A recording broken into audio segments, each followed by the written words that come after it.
Hello, go on then. Hello, and welcome back to Why Wait. I don't know where to look now because this is the first time recording. We don't record ourselves talking, so we look at so everyone can see how messy we actually look like. Yeah, this is our setup in real time.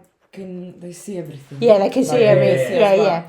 Are we in? Yeah. I think so. If not, I'll come in. I'll come in. Yeah. Yeah, come in.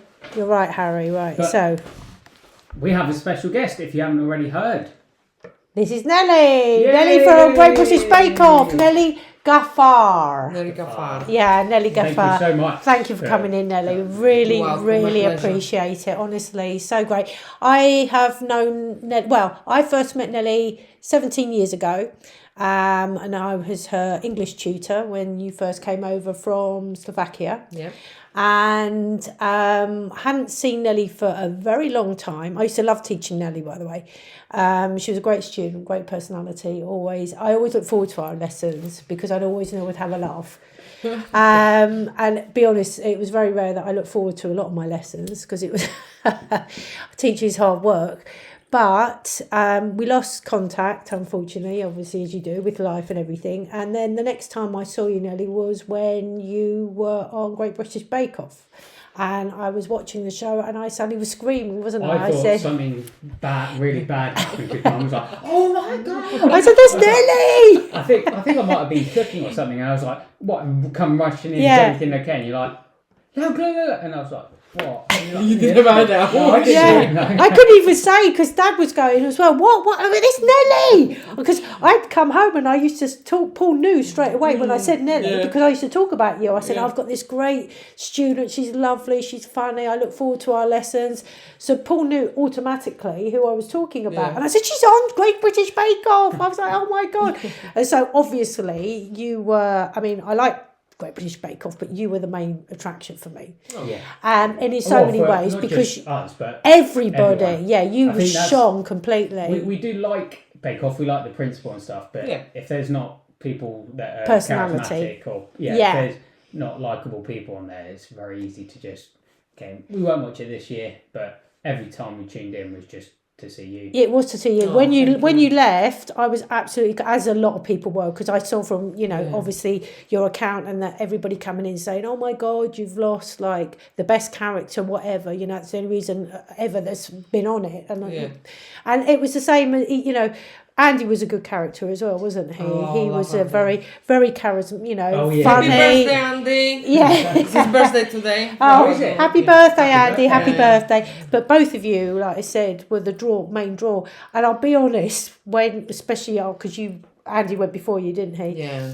But especially when you left, I kind of checked out. I didn't bother anymore. I was like, there's no reason. None of the personalities are in it anymore. It's like, I don't mean to be disrespectful because I think the young guy that got through third, Dylan. He was a great cook. He was really amazing, and he very, very technical. But sort of there was nothing to kind of feed off of. There was no energy anymore. Once you'd gone, the energy had left. And for us personally, it was like, I can't even remember. No, I remember Dylan, but I don't know who. I didn't know who won. I have no idea who won. But like I said, so you were the main attraction for us, Nelly. I'm the real winner. Come on. Yeah, exactly. Definitely. She won everybody's hearts. Definitely won the nation's heart. But we've got you here today, Nelly, because like I said, you are such an inspiring character. And you talk, the whole point of our podcast is we talk about mental health, we talk about Harry's eating disorder, we talk about the social factors. Last week, particularly in our masculinity episode, we talked about the social factors that are affecting men and men's mental health and the very high suicide crisis we've got going on with men's mental health at the moment, and more men coming out now and saying that they've fallen susceptible to eating disorders. And, this whole thing of trying to get men to talk, because as we said last week, I think there's this thing about men don't suffer uncertainties or fears or, in the same way that women do, but they obviously do. But particularly, I think, like I said, what we wanted, the message you convey so beautifully, Nelly, is, and that's another reason why we got you on, because you are so inspiring, with all the adversity you've been through in your life, how you've got this magnificent ability to approach life with so much energy and enthusiasm, and to kind of ask you, where, where did that stem from? What made you? How do you retain that positivity? I saw. I haven't looked at your page this morning, but yesterday morning it was so apt because I had a bit of a wobble the night before. Not last night, the night before, and so I was feeling very low. Got up feeling very low, and just I didn't want to do anything. It was what I found myself sort of hovering, like there was no motivation, no spark, no passion for anything. But then I saw your post about strength is not wanting to give up and keep moving forward and keep going with every day. That's what strength is. And I just saw that and I thought, let's get back on the horse. Let's not sort of indulge in this negative feeling and let's go at it. And I told you that, Mum, and you were like, move on. Today's a new day. Harry came down, honestly, Nelly, and he said to me, I've just seen Nelly's post, and he said, today, he said, Mum, I'm really struggling. What day was it, did you say? Monday or Tuesday? I can't remember. Today, Thursday, Wednesday. It was, I had the wobble Tuesday, and it was Wednesday. Yesterday, And because you said to me, I've just seen Nelly's post about, like you just said, being strong and keep powering through or keep going. And he said, it's really, really inspired me, Mum. And it's magnificent that impact, like you said, how much it's... And what I said, the messages you give constantly on your Instagram are so empowering. I particularly like, I'm perfectly imperfect, because this is what we're trying to convey as well, that you and like people, especially who've been through eating disorders, you are so much more than, just what your body is and what your body looks like. And this is what the message we're always trying to convey, is because it becomes, obviously, because your neurological damage, so much about the dysmorphia and how your body likes and how you tie all your self-worth in how you look all the time. And we're trying to get people to realise, like I always say to Harry, you're so much more than that. And like I said, what kind of... Do you... Harry. Are you aware of the impact you have when you put stuff out? Not well. I get a lot of messages. People comment on my story like, "Thank you so much. This is what I need to hear today," and it's really nice because it's just started really innocent. It wasn't my plan to do it, but a few times I do it for myself as well. Because you have to. Because I'm a human being. I'm not a superhero, and I have a bad days. I have a good days. I have a cry. I have a laugh. I have everything, because I'm a human, and it's okay. It's okay feel down. It's okay feel happy. And it's okay to cry. Shout, scream, jump up, whatever work for you. Not for me, for you. So I start to put this post down on my Instagram, on the story, and people reacting on it, and it's wonderful. And I says, you know what? Even if I have just one reply a day, I will keep going. Because even if it helps one person, it's great. It's a winner. I'm a winner. That's exactly that's how I see it. Well. We can just end the podcast there. That's it. It's okay to get down. It's okay to be happy. It is. Absolutely, because the expectation in this world is so high. It's a box. We are living in the box, and everybody wants us in the box. I was all my life in the box, and I'm still in that box. I don't like it. I do not like it. I try to step out, but because if you're constantly in that box, it's hard to stand out. Stand out of this. Stand out. Sorry, English. So I'm teaching my kids, don't stay in the box. Because I can repair myself that way, because I can see how strong they are, how encourages they are, brave. They're out of the box. Don't care what everybody says. Be resilient. Build that wall. Don't care, because that means you are unique. We're not in that box when everybody has to be the same. And that's what I struggle. Absolutely. Because I always try to fit that box, and I never could. Because I was too stupid, too big, too this, too that, never good enough. So I always try to fit that box. I always try. No, but if you listen that as a child you can't protect yourself. If you listen that all your childhood you taken it in your adulthood. Therefore, it's so important to protect our children Yes. and encourage them, be you. Yeah. Because you know what? Everything else doesn't matter. That's it. That's the thing we said as well, is about being unique in terms of everyone's different. Yeah. We're all trying to conform to one way of thinking, one way of living, one way of being. That we're never truly happy because we're not pleasing ourselves and doing what we want, what we're good at, and what makes us stand out.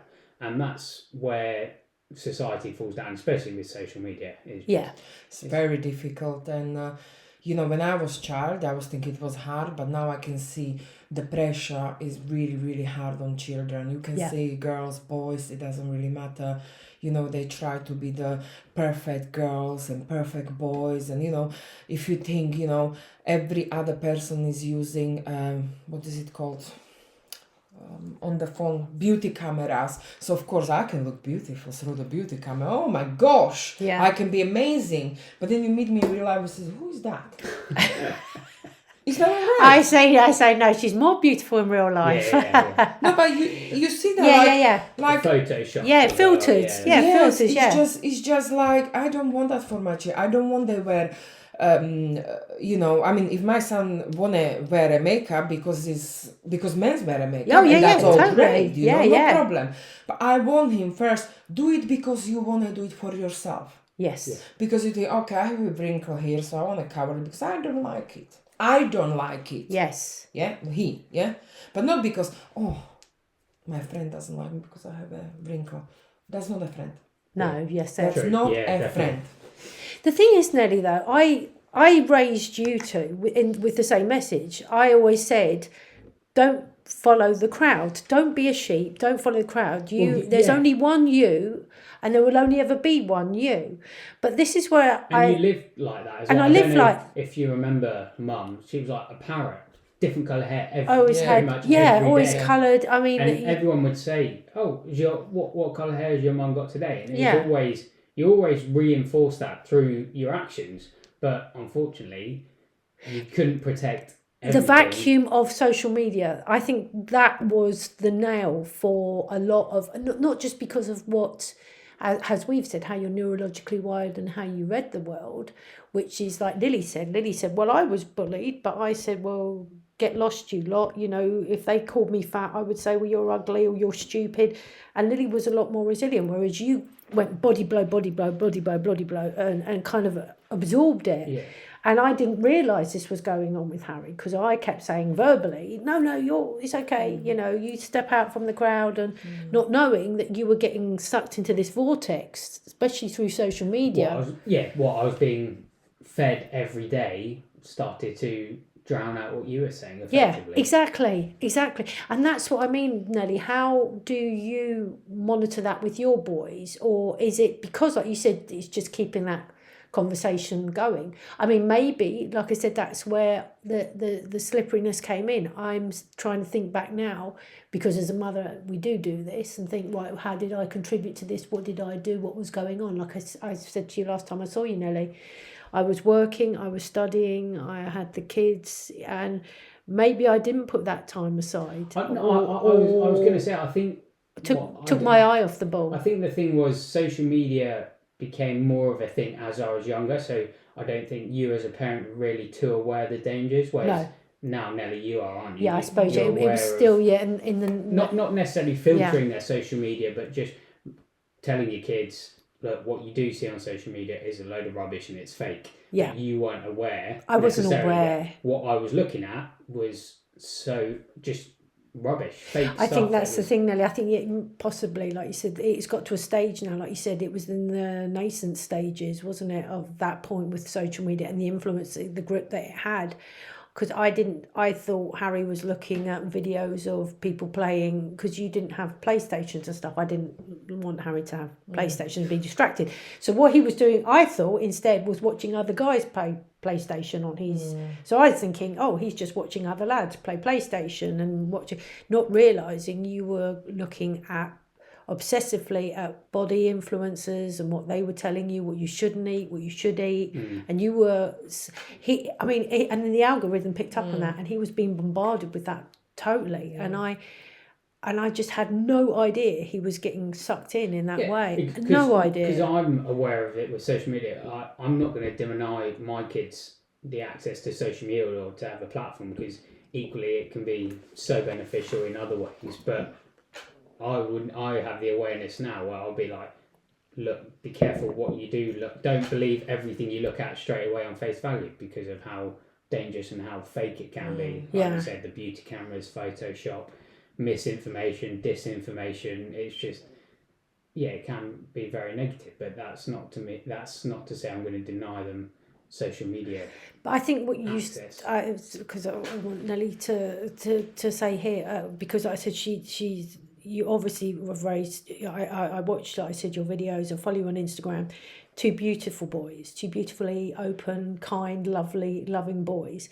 But I remember you said to me last time, the way you keep that narrative open is to cook. You cook with one of them. I mean, let's be just honest. My children are not the smallest children. They both are quite strong, big boys, because you can't really beat the gents. You can't beat the gents. No. You can't. So they're always gonna be big. But my younger one is doing 5 times a week, really energetic sports. He love it, but they love food. But I didn't have a healthy relationship with food, even though I'm not slim.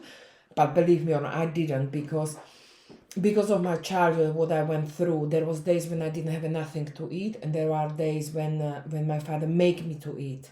So make me overeat and vomit and eat again. So I never had and I still struggle to have that healthy relationship with food. Wow. So what my children, what you need to forget, like you said, you're never gonna do this and this with your children, or you're gonna, sometimes I have to. It's okay now, because as a parent, there is so many books, but your parent will be very different, because what is written in book is not, it doesn't fit everybody. It's not like a shoes, So I have to learn that if my children says, "Mama, I'm full," I don't make them to eat it. You know how difficult that was, and still is. Just says, "Okay, you're full, don't eat," because in my mind is still the little girl who didn't have a eat for week nothing, and I says, "You wasting that food. That would be my food." Which one? I was so hungry, I sleeping with the animals, because whatever. So, and then when was the good time, then I have to eat everything. So anyway, if you are going through that as a child, it's very difficult then to manage it. So I have to learn that manage it as an adult with my children. And I was thinking, if they cook with me, is a great, because I can't really explain that, but food is it give me a trauma, but it's my therapy. Yes. So I find that with baking and stuff. I mean, I'll talk to you sometimes, Mum, but I like to just switch off, listen to a podcast, and I find it therapeutic doing certain actions, and sort of I find it like an art form. Sorry, you were it is like a therapy and trauma in mass. But I want my children grow in a great relationship. Do they like eat? Absolutely, but they like eat fresh food, and home cook. And do they like help? Absolutely. And when they come from school, I'm gonna ask my younger one, "How was school?" Okay, that's it. End of discussion. Because it's just too big word, too big question. How was school? He suddenly is like, okay, because it was a big thing for him, But when we start cooking, he goes, says, "You know what, Mommy? These carrots, I like your carrots but I don't like the school carrots." And then we start talk. Then the conversation start, and from the carrots we will come to a football, and from the football we will come to a body shaming, and from the body shaming we will come to the happiness. So cooking is everything. Food, every wedding, every funeral, every meeting finish with food. You're right. Exactly. Because that's what connects us. But you need to connect in a healthy way, and that's what I'm trying. So we do cook, we bake together, because that's what makes us happy. And so many times I can hear my old one, he's 11 now, and he's going through the puberty slowly, and he's saying, "Mommy, one day when I'm gonna have a wife and I'm gonna have a children, he have plan ahead, he have everything planned, then I'm gonna bake with them, and I'm gonna tell them how we always talk." And that's what you want, right? Pass that on. Perfect. That's when I Yeah. did something right. Yeah. There's so many times, so many family memories and gatherings and get-togethers that I've ruined because of the food aspect, haven't I? And you've seen You haven't ruined, Dick's ruined. We Yeah, call Harry's eating disorder Dick. We do but externalise because I've it. just not been present, because I've avoided the food, I've been very unenergised, just completely zombified, haven't I? And to the point that when you don't realise, when you do start, how much food, like you say, connects Brings us the family and together, yeah. brings recollections of good memories. Like you'll have something, like I remember first having beef mince again for a long time. I was like, oh, it tastes like Nan's spaghetti bolognese. It's so good. Yeah. And just small things like that are so reminiscent of good times. It's amazing how many so many good memories are linked with food. And that's the thing, And how that you're was the denying hardest so thing. Like we've said, obviously, with everything we've been through, that was the hardest part of Harry's ED, was how much it did affect the family holidays, going out to different countries that we've been to. Harry wouldn't try the food, he was scared to try.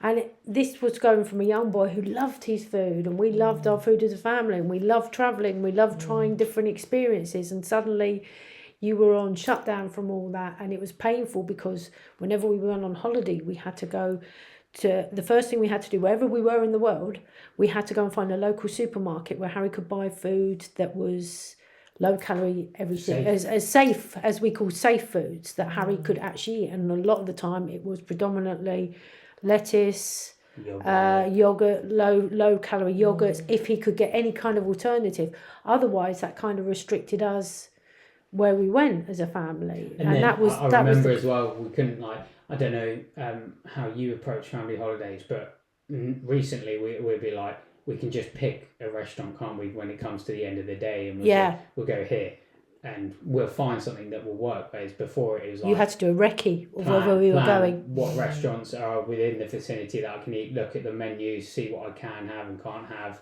Yeah. And it basically, you and Dad and Lily would look at restaurants and go, oh, it'd be lovely to eat here, but you'd have to check the menu and be like, Harry, is there anything you can eat? Because otherwise I just wouldn't. And like you said, it is that loving side, especially I come from a family, my grandmother was from up north, and the way that the northerners show their love is through their food. And my grandmother did the best Yorkshire pudding ever, always. And I used to love going to my nan's. I can still remember my grandmother because I could still see and smell her Yorkshire pudding.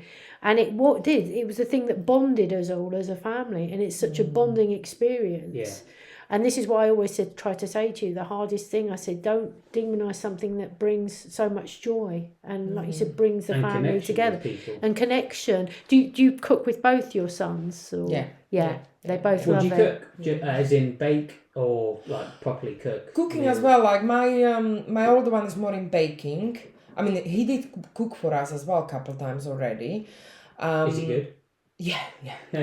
No, they're having like a cookery classes in school, and then he will come with the recipe and he said, "Mom, can you buy this because I want to cook it for you?" And that's really lovely, you know. Yeah. So we are trying food which one I never tried before. I'm saying, okay, this is a little bit funny. I said, well, never mind, let's try.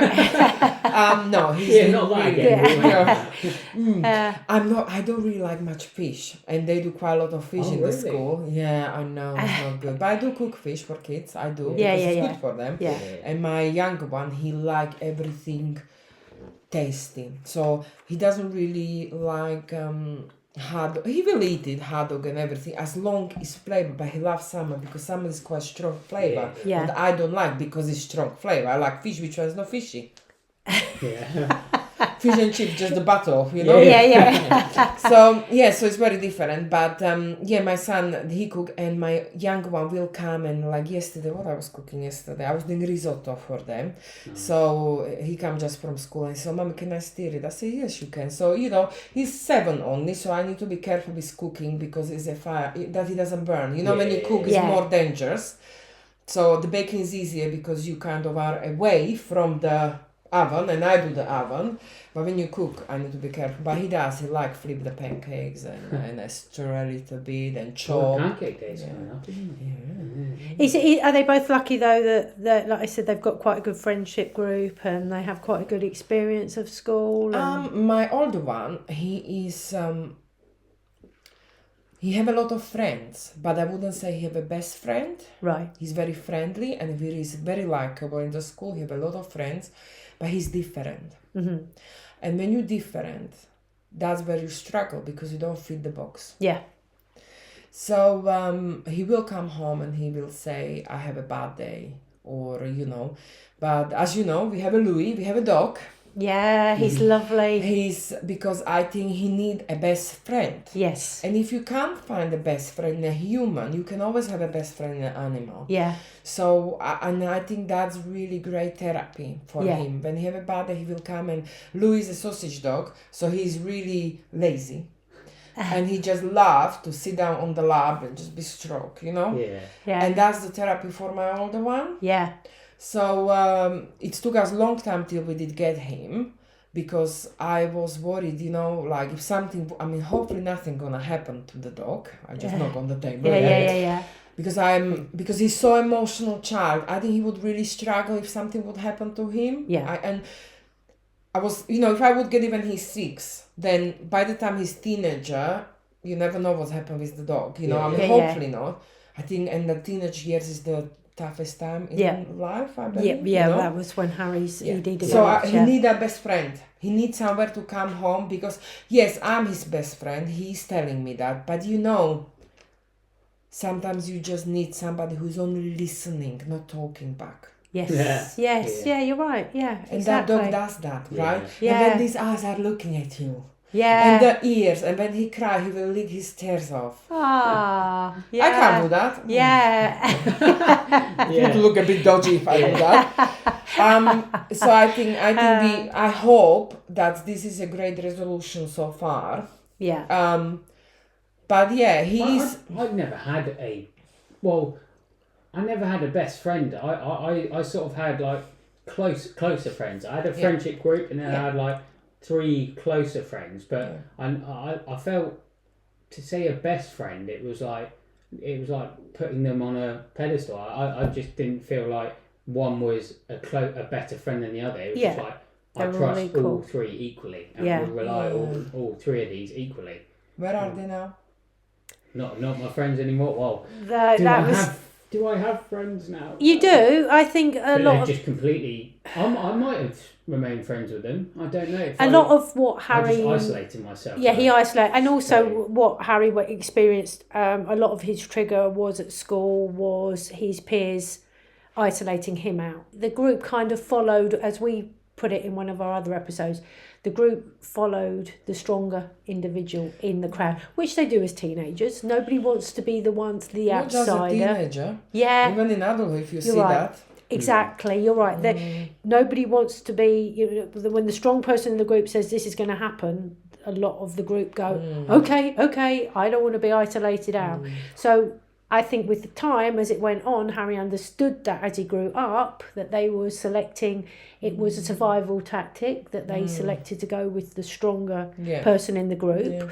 And Harry was the collateral damage of that.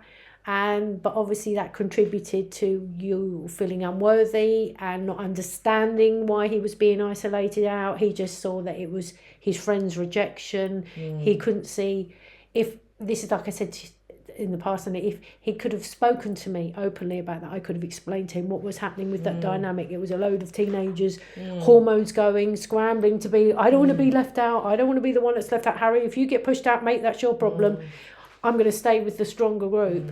And could have made Harry understand it wasn't because he wasn't worthy, it was because of the power dynamics that were going on. And as you said, people trying to fit into a box, and they didn't want to get out of that box. I'd rather be in the box, Harry. If you're out of the box, mate, that's your problem. And made Harry realise, he helped Harry through that. But you didn't articulate that to me. Anything to do with them being bad friends or anything, because on reflection, like I said, they were teenagers, Harry. Why they did that, but I've now made new friends as a result because of through different experiences. Uni. My 3 closest mates now are from uni, but the only problem is one's down in Exeter, the others are in Oxford. So it's like, but when I see them, it's like we haven't been apart. So, and it's those. They know the essence of Harry. True friends. Yeah, I don't see them every day. Of course not. There's very few people I do see every day now, but they are still some of my closest friends. You can just rely So what upon. happened when that happened in your school? What did you do? You come home and what did you do? That was when your exercise took hold. Yeah, I'd work out. So what happened was Yeah. he'd lost. It got worse because of It was a sense of A-levels. control. Yeah. Once I got to sixth form, timetables, it wasn't what the school hours, 9 till 3. It wasn't that anymore. It was, you might come in at 11 for a couple of hours. You might leave at midday, and whatever it was, I used that as an excuse to be like, I've got to go home now. So my days, literally, I never stayed longer than I needed to, and to focus on my work, it'd be like, right, now I can go home and go to the gym or exercise. And I was working, so I wasn't aware that he was Yeah. coming home and doing that. And then it started once I realised once I did it once and realised I could do it once, I then did it again and again, and just it became a regular thing where teachers then sort of didn't expect me in lessons anymore, and I was just. Did you not go to lessons? I don't think so. I think I never knew you were missing. No, I've learned something. I never even knew you were missing lessons. I'm pretty sure I did. I didn't know you were skipping lessons. Wow. Or if not, if say I had an hour in between lessons, an hour of free time, all my mates would go to the, what do you call it? Common room. Common room, that's it. We'd all go to the common room, chill, catch up. I'd rush home, come work out, cycle back in for my lesson. Like sweaty, and so I started putting that over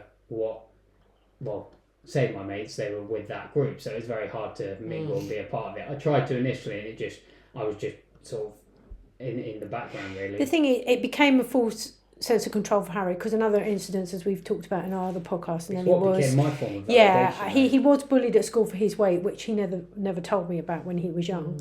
And then he was on the beach when he was 16, and he'd actually lost a lot of weight by then. He got into rugby, and he took his top off, and a boy said, "Oh, nice moves." And Harry said the group laughed, and Harry said suddenly he was this child again, and he was taken back to a time when he was bullied.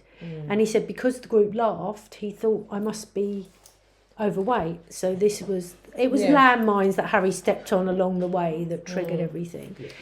But I have a similar issue, similar with my older one, because he's intolerant to not to weed, but to the chemical which one weed is. We find out is the chemical which one is not gluten. It's not gluten. No. You know when you look after your weed, like it's chemical treated. Oh, right. Yeah? Okay. Yeah. So this chemical, so he have a tummy ache, he have a bloat tummy. So my older one, he's not big, he's just normal. He's sturdy, but he's not overweight or anything. It's just he have a really big tummy.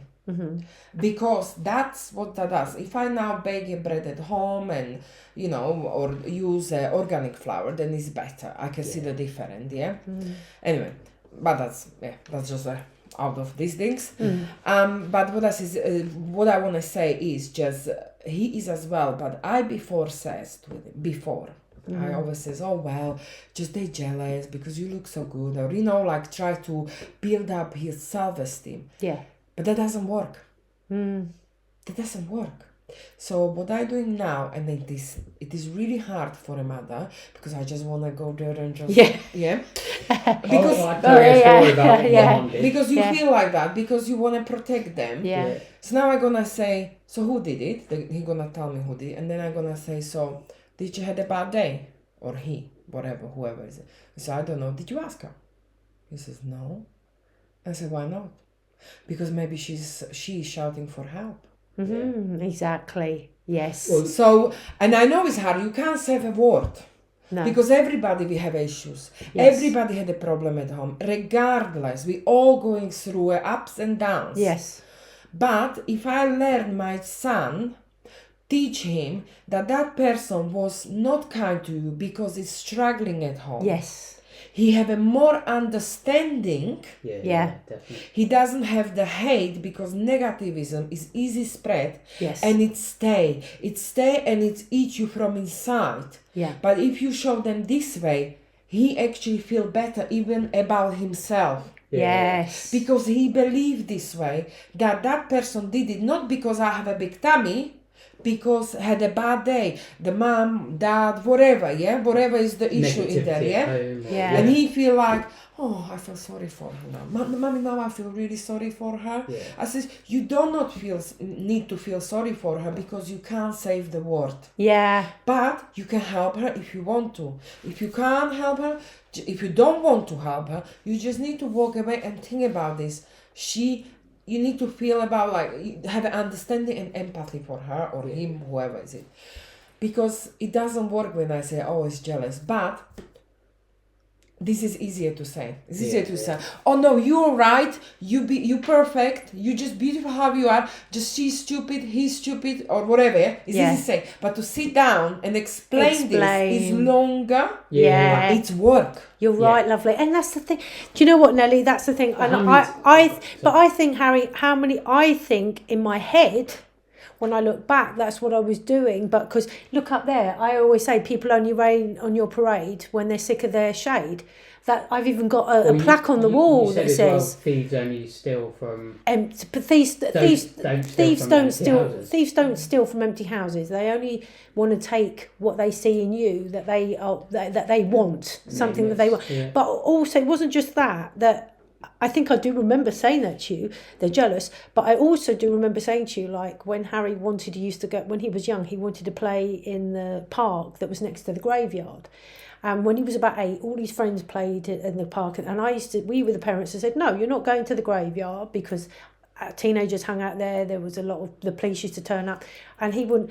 And he was like, "You're not allowing me to." And he threw himself around. And I said, "Listen, Harry, what you have to understand is the parents that are allowing their children to go in the park and play in the graveyard and cause trouble and get involved in problems." I said, invariably, the parents that don't really care too much what their kids are doing. They just want them out of the house. And you couldn't get your head around that. Harry was like, "No, but all parents are like you and Dad. You know, you're just trying to stop my fun." And I said, no. But I remember you one day came home from school and he said, "Oh, yeah, you're right, Mum. Not all parents are like you." And it was like, bang. It was like, yes. And that's why we're not allowing you to go and play in the graveyard and hang around with people that, you know, are getting involved in drugs or whatever, Harry. We want to protect you from that. We're not stopping your fun. We're trying to protect you. But I think, like you said, as time went on, maybe maybe the conversations weren't there as much. No, it's not. I remember saying to you later on, definitely only hurt people hurt. I just think it's down to it's not that wasn't reinforced by you. I just think it's down to the fact that I took everything as black and white. Like it's the way you're wired. I don't know if your sons are the same, but I would never go and be mean to someone I just don't have that in me to say something mean or negative. If I have nothing nice to say, I won't say anything at all. So I think I very much absorbed everything negative towards me as, oh, it must be true. Yeah, not you are seeing, very black and white. Like you said, the bigger picture that why are they saying that? If they had a bad day, is something wrong at home, if they're woken up on the wrong side of the bed, or just small things that can just change. I didn't have that ability to zoom out and rationalise. And I think that's the difference now, because as time's gone on, Harry has had diagnosis. We sent him to Harley Street, where we tried everything to find out, you know, what's going on here, because there's a big connection between autism and eating disorders, and it turned out that Harry is on the spectrum, as I argue. Some people could say, yeah, there's elements, but you're kind of in the middle, autistic/ADHD.